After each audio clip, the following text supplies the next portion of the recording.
Welcome in, everybody. It's week 5 of the Southern Orthopedic DME Prep Zone preview show. James Phillips here with Brian Hale. Brian, we've got a great week for week 5, and our game of the week this week is Oakman traveling to Carbon Hill. It's not just a county rivalry, it's a region rivalry as well. You'll be there broadcasting that game, and it'll be our game of the week on Prep Zone. What do you think? Well, I remember last year's game was an absolute thriller. I expect that this one's going to be probably a lot closer than most people think. It's a rivalry game. It's two basically neighbors. They're pretty close here, in-county rivals, and up for grabs, better region standing. So I expect a really good game. Right, both teams coming off a loss last week, but we're kind of thinking of them in different ways, and that's why most people probably think that Oakman could win this game pretty big. But Carbon Hill's going to be up, and they're going to be ready for it. Absolutely. They're not going to just come into this game sleepwalking.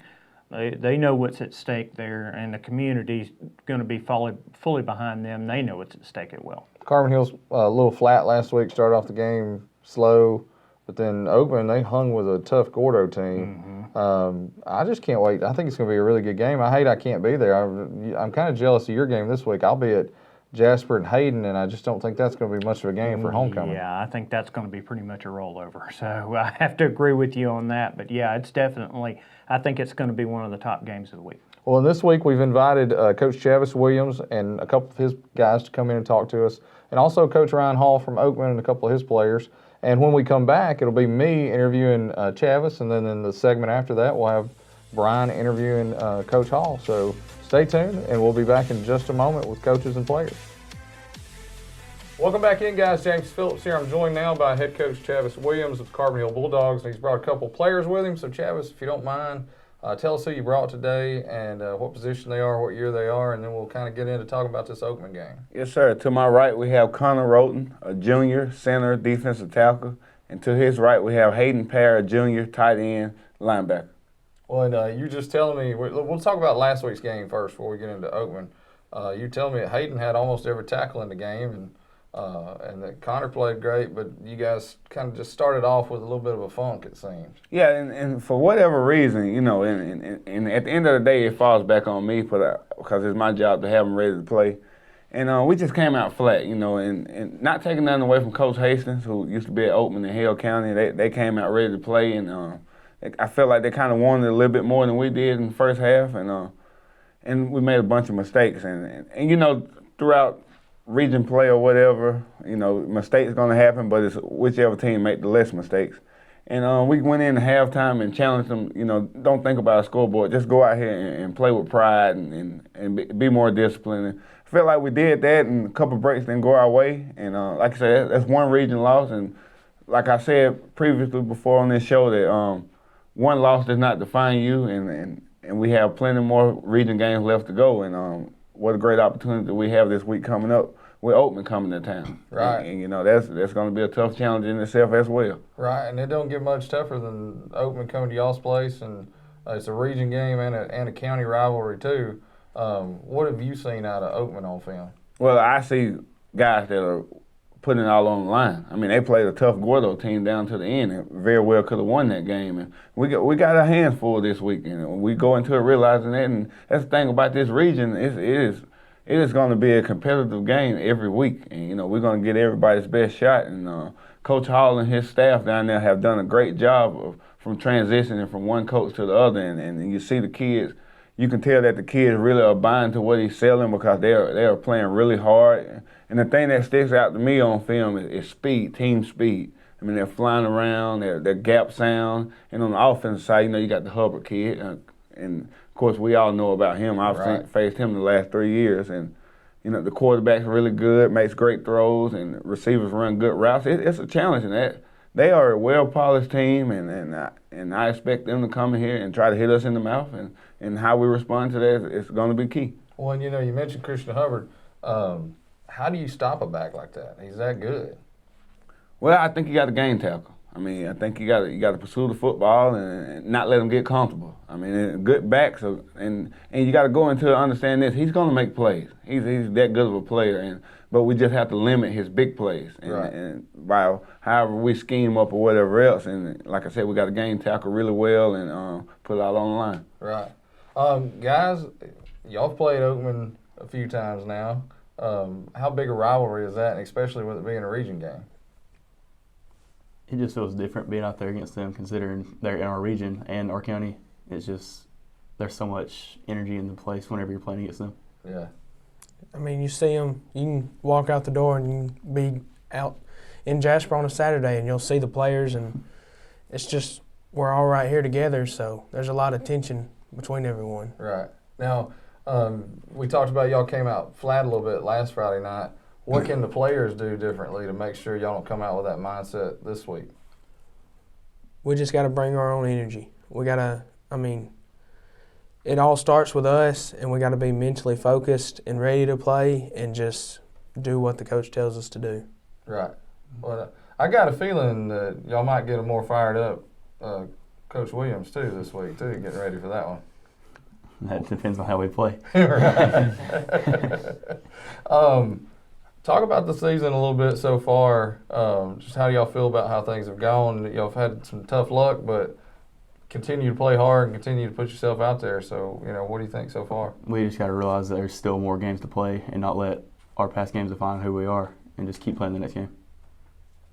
We're definitely growing. I'm really excited about the progress we've been making through the weeks, and now I think we should be out of the young team mindset and get ready to move on to bigger things. Right. Well, and that was one thing I was going to mention. You're still a young football team, but those young guys have gotten a lot of experience the last few weeks. So have you seen the growth that you were hoping to kind of see? In some spots, yes, and in some spots, ways to go, and you expect that out of the youth. I mean, the only way for it to get better is through playing. I mean, you can't teach experience. And, at times we make young mistakes, or the young team will do, but at times we look really, really good at some things. And I tell you, one thing I joke about all the time is on our home, we've had one home game this year, but in the past we've had the players park up on the baseball field. And it used to be like anywhere from 20 to 25 cars. Well, against Greene County, I look up, there's like 6 to 10 cars up there. I mean, kids don't have a driver's license. But in the scheme of things, these guys, they're working their tails off, and we know mistakes going to come, but the biggest thing is what point can we get to where those mistakes are limited and we're actually starting to see the fruit of our labor? Right. That's the biggest thing. Right. What do you have to do to prepare them for what is a big game playoff-wise, and then you're going to have a huge crowd, you're going to have people that want them to beat Oakman. How do you get their minds ready for a game like that? We just have to get their mindset that you don't want to make it too big. I mean, it's obvious. It's obvious. They're going to hear it everywhere. But you just have to get kids to realize that we're playing to the standard of what we set. Only thing that matters is what goes on between them lines. At the end of the day, I mean, the media and the fans and all that stuff is good, because without any expectation, you don't want to be nowhere where there's no expectation or anything else. But the point we get across to them is just play each play one play at a time, and don't live and die on the play. Right. But every play is important, if that makes sense. And so that's what we go towards. That is just trying to shrink the game for them mentally. Right. That it still comes down to blocking and tackling, and they're going to make plays and we're going to make plays. And we got a saying right here, who can do right longer. Right. Now, this will be for all three of you guys. How key is it to have a big crowd to show up at the home game? How does that get y'all fired up? And the players can talk first, and then Coach can mention what he thinks about a big crowd and community support. It helps us a lot knowing that we got our whole town behind our backs cheering us on just about the entire game. We just love the support that everybody brings out to us. I definitely noticed, if we got a big third down on defense and we need to stop, they'll definitely help out and give us that little extra boost of energy that could make the difference. Right. Well, and sometimes these guys need that extra boost because you said y'all have 8 starters playing both ways, so they need a boost of energy from the crowd. No doubt. And the crowd, like you say, in itself, it just shows these kids that they got the community behind them, and it might be a pivotal point in the game to where they get that boost. And we would look forward to seeing everybody out in royal blue and white on Friday nights when we play at home or away. Right. And we've had great crowds up until this point.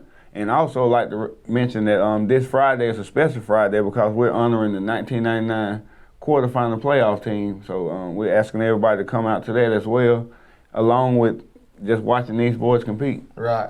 Now, you're not going to believe that I'm this old, but I covered that 1999 quarterfinal playoff team. I was at Alexandria when they beat them on the road, and then I was at their last game against Deschler. But I covered them that whole year, and that was a special team for Carbon Hill for sure. From what I hear, and all the stories I've heard, and then looked at books and stuff, that team, like you say, accomplished a lot, and I feel like they should be recognized. And it's good for these guys to see that great things can happen anywhere with hard work. And, right. That's what we're trying to get to the point of where we're maybe one day mentioned in the same category as well. Well, and aren't y'all celebrating 100 years of football at Carbon Yes, sir. Hill? 100 years. Yeah, so that's a big deal. Y'all and Jasper both are celebrating 100 years this year. Yes, sir. And every game we've recognized different teams from the past, playoff teams mainly this year. Right. First game we mentioned the 1982, the first team to go to the playoffs in Carbon Hill history. Then we recognized the 99 team, and we're going to recognize the 1988 second round team as well when we play later on this year. And I just think it's a good thing to do to get, and it's also getting guys more involved back in the program. And right. If you got a big following, I feel like it's more success for the kids, for wherever they can see what's going on in the future. Oh, yeah, definitely. That's a good thing for them to come back and be involved in the program and see how they can help grow it, that sort of thing. Well, guys, I appreciate y'all stopping by today. Good luck Friday night. I can't cheer for y'all or them. I got to say good luck to both teams since it's two of our local teams, but definitely good luck. I hope you guys play hard and come out with a win on Friday night. So thanks for coming in. Travis, it's good to see you again as well. Thank you for having me. All right. When we come back, Brian Hale will be visiting with the Oakman Wildcats and their head coach, Ryan Hall. So stay tuned, and we'll be back in just a moment.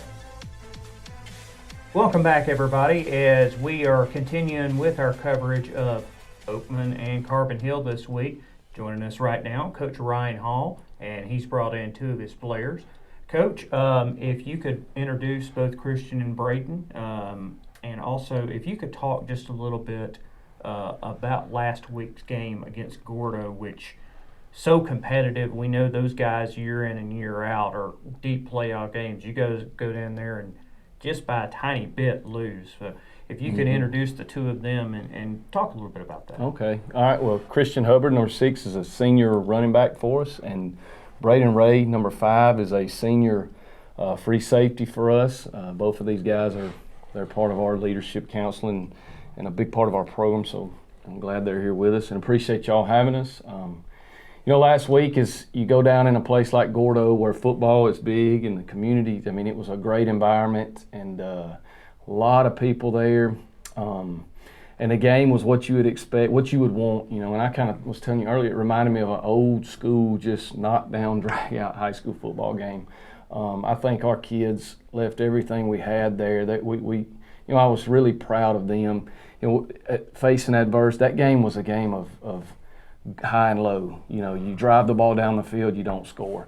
They drive the ball down the field, they don't score. You give up a touchdown, and we handled all that really, really well. So I was really proud of our guys.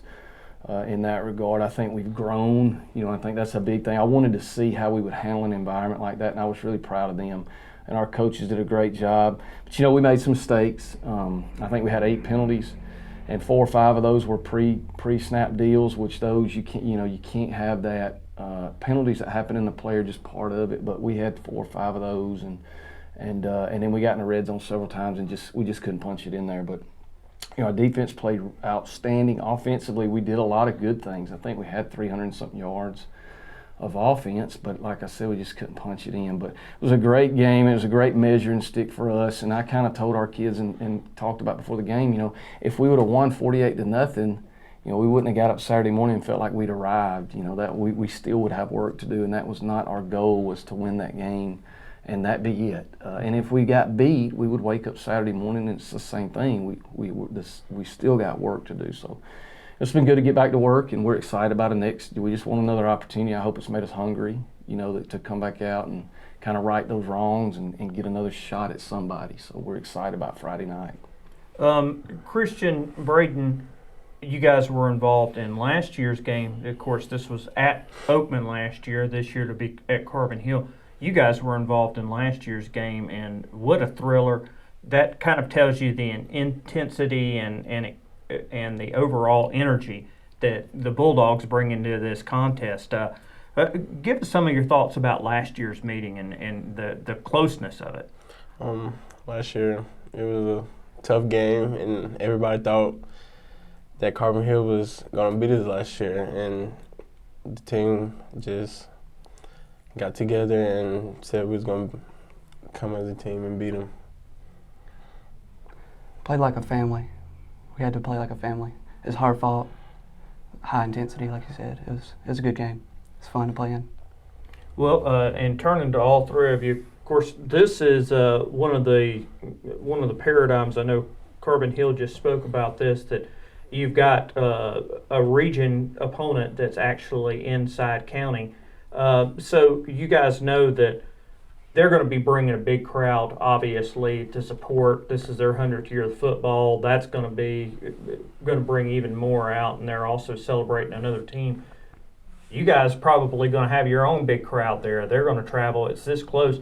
Does the close when you got really close neighbors that you played there, does it just mean more? And on top of that it's a region game. On top of it, does it bring a different element into the game? Yeah, there's no doubt. I mean, we want to. The region games are, and I always tell it's the most important game because it's the next game. Mm-hmm. But the reality of that is the factor that it's a region game. Our kids know what that means and what's at stake in those games. But then also you put the other dynamic of in our county and in our area, football is important. High school football is important. So these, people in the communities, they work together, they talk together, and they go back and brag and talk about different things. And that's part of the culture of high school football here, and that's what makes it special and unique. And so, yeah, I mean, we're going to go over there, and I expect our community to come out and support just like they do every Friday night, and they're going to have a big crowd there. And it's just it's part of the fabric of our lives here in this area, and so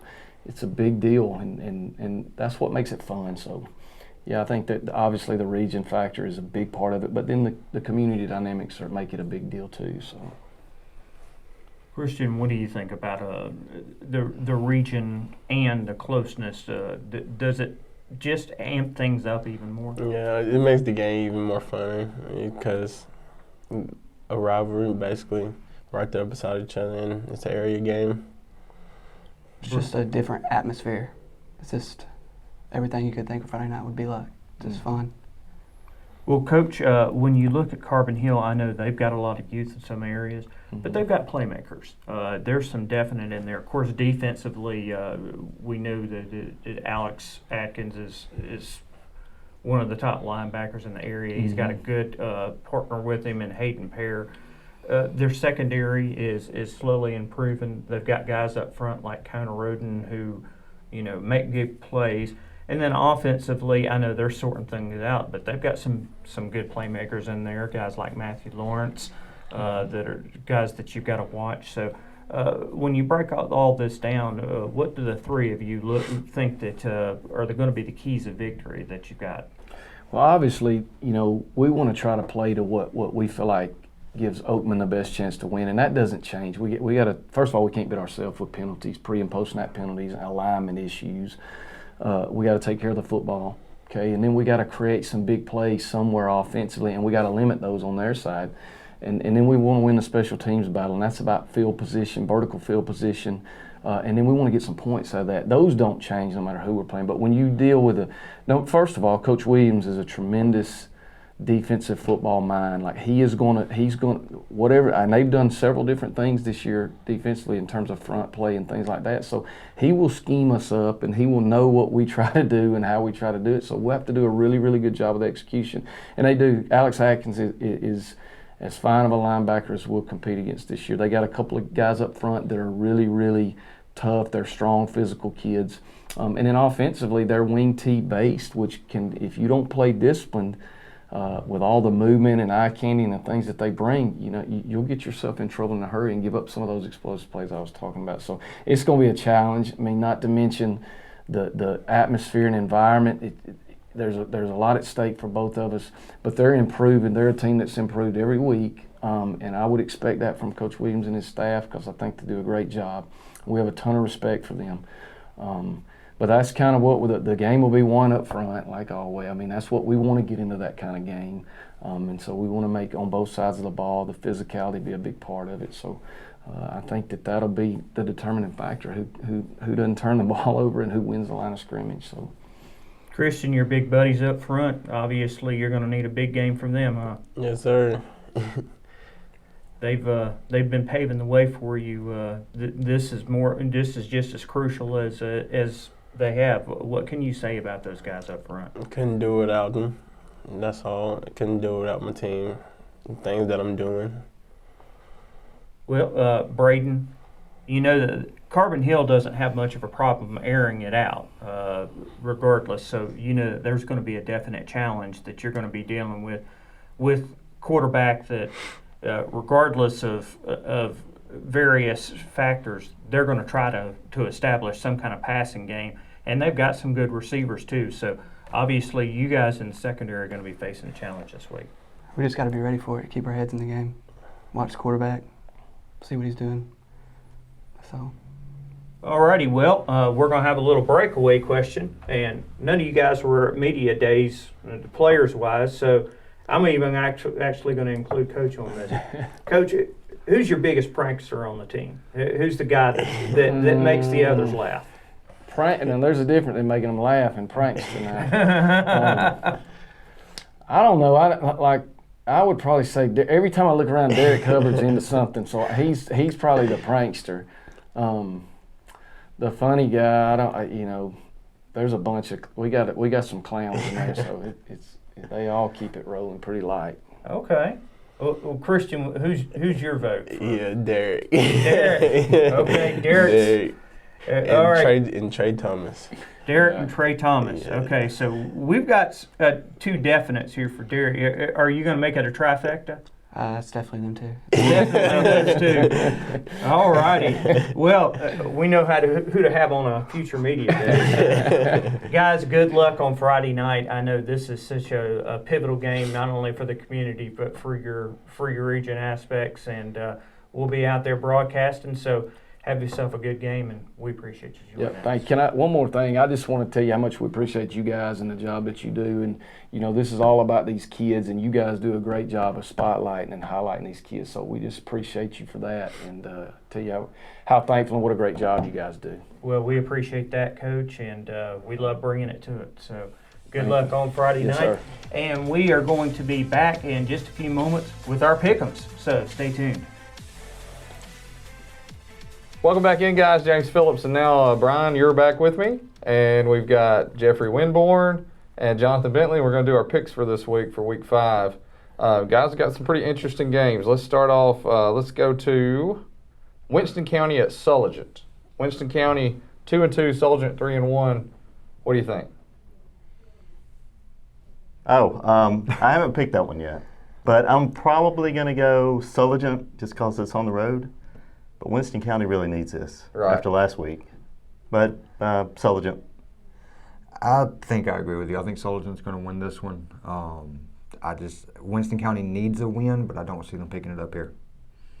Yeah, and I'm going to have to go Sulligent on this one as well, and not only because it's at home also, but I think teams are beginning to figure out, look, if you can stop Owens, that's pretty much about it. So I'll go Sulligent on this one. I'm going the opposite. I think I'm going Winston County. They pretty fundamentally sound. Sulligent struggled against Summerton Christian, and I don't know. I'm going Winston County in this one, so we'll see how that one turns out. How about Brilliant at Lynn?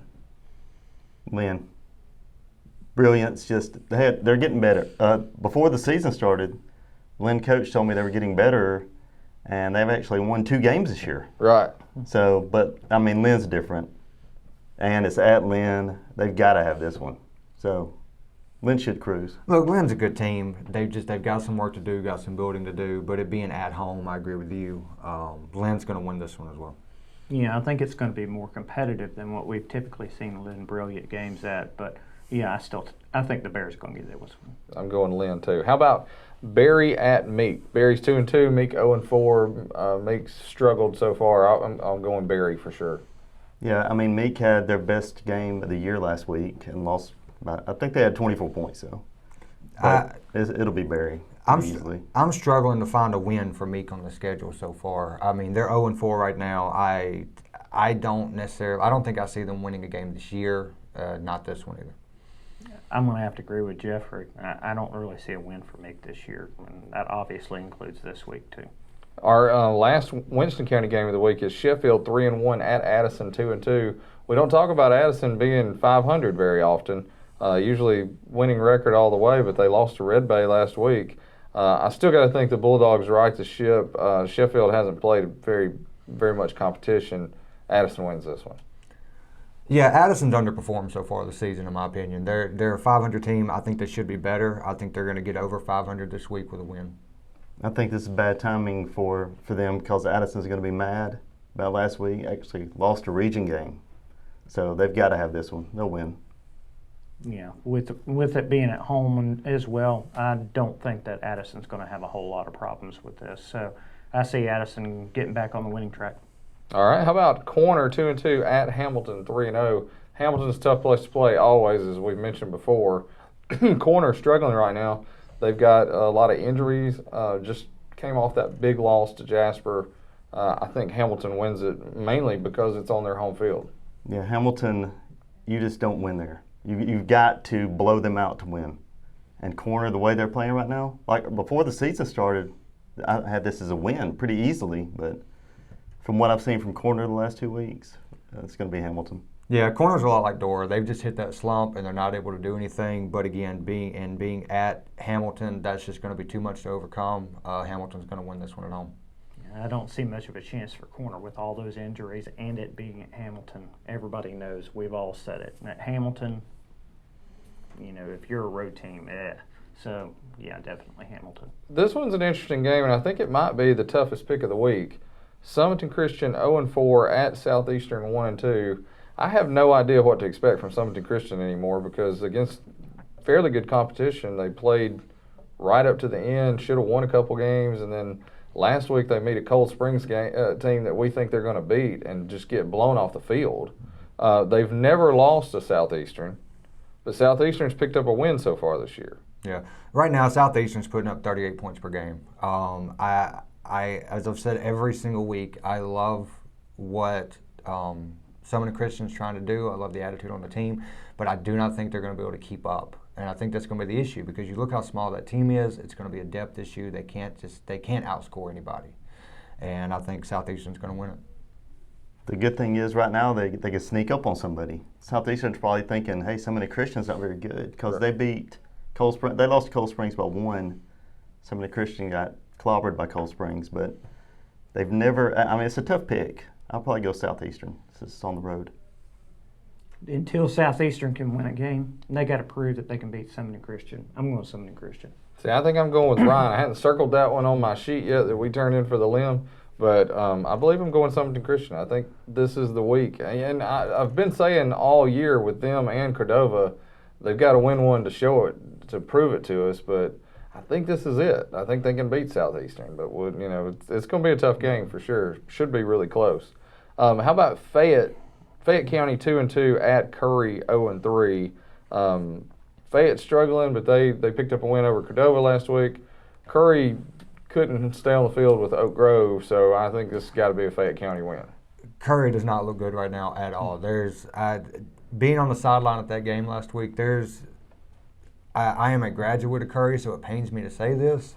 There's just nothing I can see about that football team right now. I think they're in the same boat as me, going to struggle to find a win this year. They're going to lose this one again. Yeah, I mean, it's a tough game. Last week, I think we all picked them. Yes. Yeah, everybody picked them last week. You didn't want me picking you last week. I had a losing record. That's our world. Yeah, I mean, Oak Grove looked good to me, but maybe they're improved, but it's tough for Curry. Yeah. Yeah, I'm going to agree with Jeff. I saw them on the field, and they've got some good players, but continuity is the problem, and I just don't see them picking up a win anywhere else this year. Well, and here's the next game that I haven't circled a winner yet on my sheet.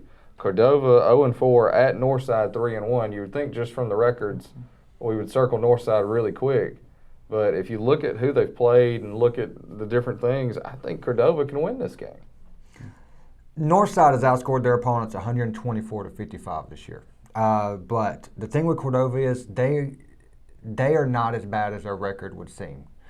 This is a night and day difference from Cordova a year ago. The problem with them is the light side of their schedule comes in at the end of the year. I think Cordova got these hard games. Me and you're talking about that Door game. I think if Cordova and Door were playing right now at Cordova's place, I think the Blue Devils would blow them out. Right. But again, you're playing against a team that's good, and Cordova's got to remember how to win. It's been a long time since they've done that. And I think this week they're not going to figure it out. But yeah, they've still got the end of the year. I think they're going to improve. But right now, it's going to be rough. Yeah, I mean, I picked Cordova last week, but they're gonna. It's kind of like what Brian said earlier. You're gonna have to win one before I believe it. Yeah, and it's coming. Just don't know. I mean, they could sneak up on the north side. Yeah, unbeatable. Yeah, but they're gonna have to win one before I pick them. I really wish this game was at Cordova. I think it would be the week definitely for Cordova if it was at Cordova. But since it's at Northside, I can kind of see that this game could come down to a certain call, and it'll go Northside's way. So I'm going Northside. All right. How about Dora, 2-2 at Lawrence County, 1-2. This should be a very competitive game. I think Dora rights the ship, though. I think Dora wins this one. I do too. Dora's had 2 very rough weeks. I think that loss against Jasper hurt them mentally, but I think this is going to be the week that they bounce back. Dora's too good of a team to lose 3 in a row. Yeah, they got to have this one, and I think they're better than Lawrence County. But I mean, last week just not a good game. Hamilton's maybe better than we thought, but they should win this week, even though it's on the road. I'm going to complete the trifecta and say that they're bounced back this week. Dora picks up the win.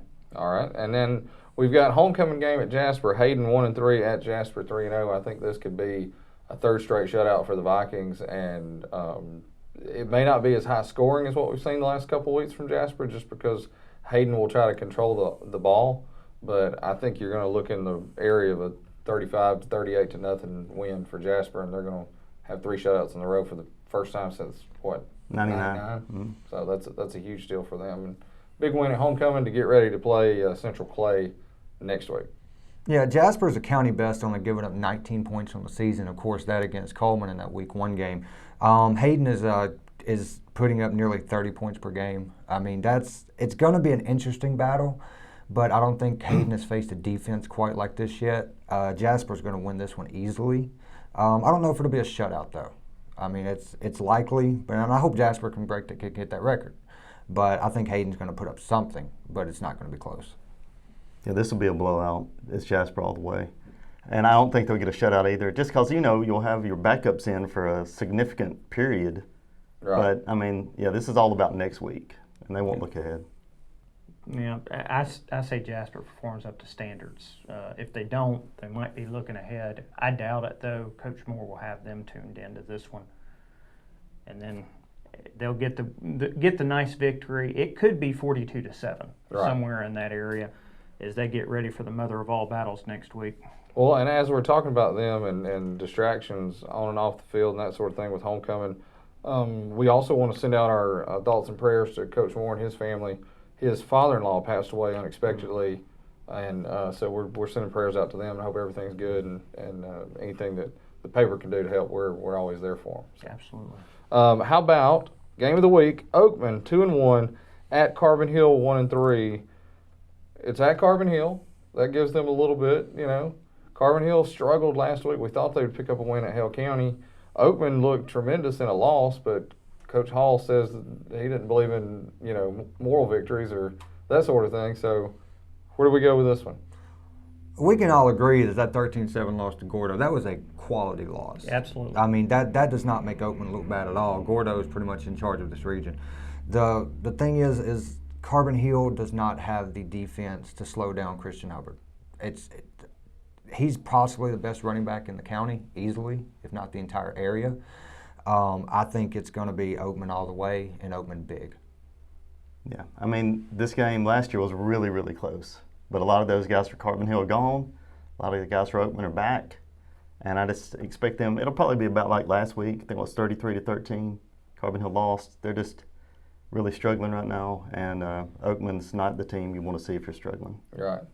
Yeah, I've got to agree with them. I mean, I think this is going to be Oakman all the way. I think there's defensively, Carbon Hill could keep it close for a quarter and a half, but eventually they're just going to get wore down by Oakman. Right, and that's kind of where I was heading with it. Is I think Oakman's going to have the depth. Carbon Hill's going to play hard there initially. Chavis Williams was saying that the only way to stop Hubbard is to really not stop him, but gang tackle, and it's going to take all 11 guys to bring him down because he's that good of a running back. And then when they're focused on him, the Wildcats are going to hit some other players, and it's probably going to get ugly by the end of the game. But I hope it's a great game because that's going to be our game of the week. You'll be there covering it on mountaineagle.com. You'll be doing the broadcasting. Jeffrey's going to be on the sidelines. He'll be doing some recording and breaking in on our Facebook page and Twitter pages throughout the night. And everybody needs to always look to DMEPrepZone.com for scores throughout the nights on Friday nights. And then leading up to the games, we've got everything on there to get you ready for a Friday night football game. So I think it's going to be a good game of the week. Oakman pulls out that win, though. Yeah, absolutely. And, of course, with Christian Hubbard, guys, I've said this before on broadcast, if he gets 4 yards, he's going to get a lot more.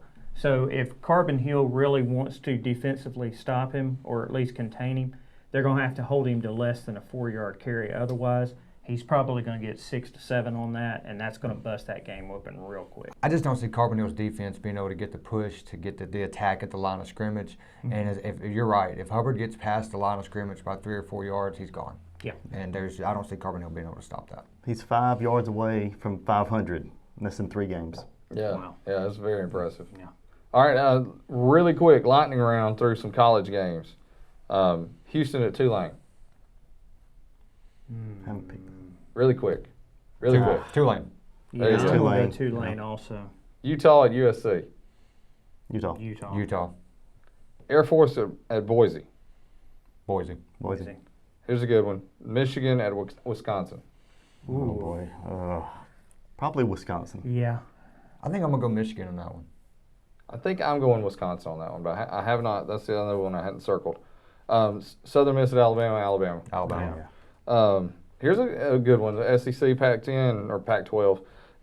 California 3-0 at Ole Miss 2-1. California. Yeah, I'm going to go Cal. Ole Miss is just that bad. I just figured the long trip, the weather, the early start. I hadn't picked it either, though, but I'll probably go Ole Miss. I'm leaning Ole Miss in that one. Auburn and Texas A&M, big game. How quick do you want me to be on this? Look, Auburn put up 633 yards of offense last week. That is a best for them. Gus Malzahn finally found his rhythm, but they're going into the home of the 12th man. Yeah. It's too much talent on Texas A&M. Home field advantage. Texas A&M giving up 268 yards a game on defense. Aggies are going to win this one. I think it'll be relatively close, but Auburn's not going to be able to do what they did last week. Right. Yeah, I mean, Auburn's never lost there. They've always, since they come to the conference, they've always won at A&M. But last year, Auburn won at home for the first time. This year, Texas A&M will probably win at home. It's going to be close. I'm going to go A&M. I think really the defense that they're going to be facing, Auburn's going to be facing this week is something that they haven't seen all year long. I mean, no disrespect to Oregon, but that was the best defense that they've seen. So I don't. Well, it's great that Auburn ran up 600 yards on Kent State. Yeah. But can Gus call plays in a big game? I mean, I think that's going to be the difference. I think Texas A&M wins the game because there's going to be some boneheaded call before, at some point, and Gus is going to forget what he's doing. He seems to do that quite often. But this is the year he's going to save his job, remember? So, Sure, yeah. Because Auburn fans love him. Exactly. Last big game, and then we'll let everybody else just kind of look at the paper on Thursday to see our other games. Notre Dame 2-0 at Georgia 3-0. We got to keep in the SEC. Georgia wins that one, right? I don't think it's going to be close. I don't think Notre Dame is going to be able to keep up with Georgia, especially in Athens. Georgia's going to win this one big. I agree. I think it'd be like 42-14, something like that. They're going to be all over them. Yeah. I was really close. I'm thinking 35-10, but so we're basically in the same neighborhood. Blowout. It's going to be a substantial blowout. I'll go in that same area, but I hope it's even worse than that just because I think that Notre Dame are pretenders most years, and then when they actually play somebody worth playing, they get blown off the field. And I think that's what's going to happen this week, too. Georgia takes them out, and then we don't have to talk about Notre Dame getting into a playoff the rest of the season. Precisely. Exactly. Precisely. All right, thanks, guys, for tuning in again. For all these guys here, for our production crew that we don't thank enough, we just want to say thank you for tuning in. Always join us. Be sure to check out DMEPrepZone.com. Check out our sponsors that are going across the ticker here, and say thank you to people like Southern Orthopedic, who are our title sponsor. Until next week, we'll see you at the football fields.